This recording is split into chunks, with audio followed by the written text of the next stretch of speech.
আসসালামু আলাইকুম। বর্তমানে আমরা যারা ইসলাম ধর্মের মধ্যে আছি, শীতকালীন সময়টা আমরা সবচাইতে নামাজ বেশি মিস দিই। আমার কথা হচ্ছে, আপনাকে যিনি তৈরি করছেন, যিনি সৃষ্টি করছেন, যিনি এখন রিজিক দিতেছেন, এমনকি যিনি আপনার কাছে সবসময় থাকবেন, আপনার মা বাবা মারা যাওয়ার পরে থাকবেন, আপনার কবরে যিনি থাকবেন, আপনার হাসরের মাঠে যিনি থাকবেন, কেউ থাকবে না।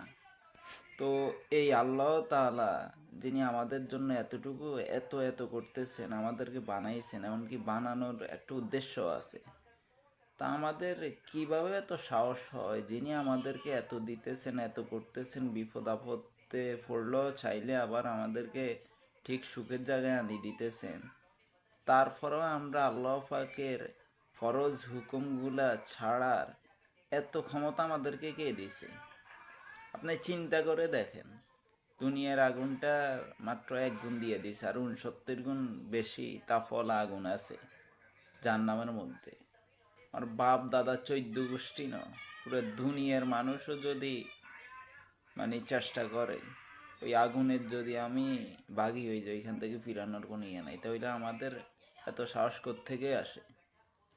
প্রতিটা ঘরের জিম্মাদার যারা আছি আমরা ঘরের মধ্যে, তারা প্রতিনিয়ত আইন করতে হবে যে যে ব্যক্তি ভাত খাওয়া নামাজ পড়বে না, তার সাথে আমার সাথে উঠা বসা কথাবার্তা বাদ, তার সাথে আমার চলাফেরা বাদ। দরকার হলে যারা আইনের ভিতরে আছে 10 বছরের পর থেকে তাকে বেতের আঘাত করতে হবে।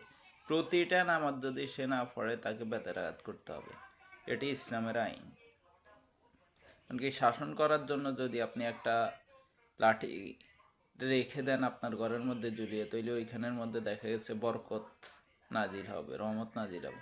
তো এই কারণে আসলে 5 ওয়াক্ত নামাজ আমরা এখনও যারা বাদ দিতেছি, আমরা যারা জানতেছি, তারা ঘরের মানুষ হয়েও যারা অন্যদেরকে বলতেছি না, আমাদেরকে তারা যখন হাসরের মাঠের সময় বিচার হবে, তখন বলবে যে উনি নামাজ পড়ছে, আমারে বলে নাই। তো এই কথাটা যেন না বলতে হয়, আমরা আমাদের সর্বোচ্চ চেষ্টা করব প্রতিটা ফ্যামিলির মধ্যে যেন একজন লোকও যেন নামাজ, 1 ওয়াক্ত ফরজ নামাজও বাদে না থাকে, ইনশাল্লাহ।